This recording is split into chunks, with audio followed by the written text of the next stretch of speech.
د ویټامین سي ایرانوونکې ګټې. سلام دوستانو، هیله ده چې بشپړ صحت ولرئ.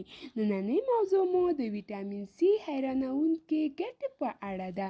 ویټامین سي انسان د خوراک او خوړو مهمه برخه بلل کیږي او د انسان بدن ته په ښه ډول ویټامین نه رسیدل په وجه مختلف ډول ناروغۍ رامنځته کیږي.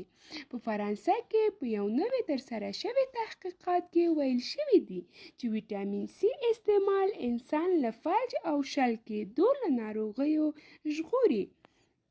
د فرانسې په پوهنتون کې د 15 صحتمند له فلج څخه د اغېزمن شوي کسانو د وینې په نمونه یا سمپلونو کې په پروټین غوره شوي په ویټامینونو غور وشو او معلومه شوه چې له ویټامینونو ډک خوراکي شیانو استعمال د انسان د وینې جریان کنټرولولو او د انسان له فلج په شان له خطرناکو ناروغیو ساتي.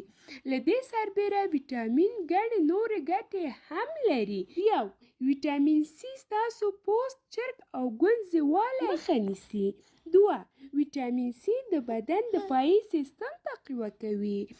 3. ویټامین سي د سترګو او غاښونو د مرضو څخه ساتنه کوي. 4. د وینې کموالی او د بدن ډنګروالی کموي. 5. هډوکو ته نشو او نمو ورکوي. 6. دا هم باید په ذهن کې ولرو چې د امیدوارو یا حامله ښځو ته د ویټامین په کافي اندازه لازمه ده، ولې چې کوچنیان په ښه توګه پیاوړي کوي. دا ویټامینونه عموماً په نباتاتو، سبزیو، ترکاري او تازه میوو بیخي زیات دي، لکه نارنج، مڼه، انګور، لیمو، ام او داسې نور. ویټامین سي د کموالي علایم په بدن کې: 1. په ټول بدن کې لنډې دردونه. 2. په کار کې بې حوصله کېدل او بهانه کول. 3.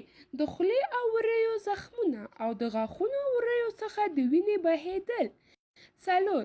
په پوستکي کې سره سره خالونه پیدا کېدل. 5. د پښو پړسوب، د زنګونو مفاصلونو دردونه پیدا کېدل، په نتیجه کې د بدن د وینې کمول. 6. د رنګ زیړوالی. 7. انسان همیشه خفه ښکاري او ټول بدن سست او د بدن وزن یې نه زیاتیږي. مننه چې تر دې دمه له موږ سره وئ. هیله ده چې زموږ صفحه لایک او سبسکرایب کړئ تر څو وکولای شئ چې زموږ نوې ویډیوګانې وګورئ.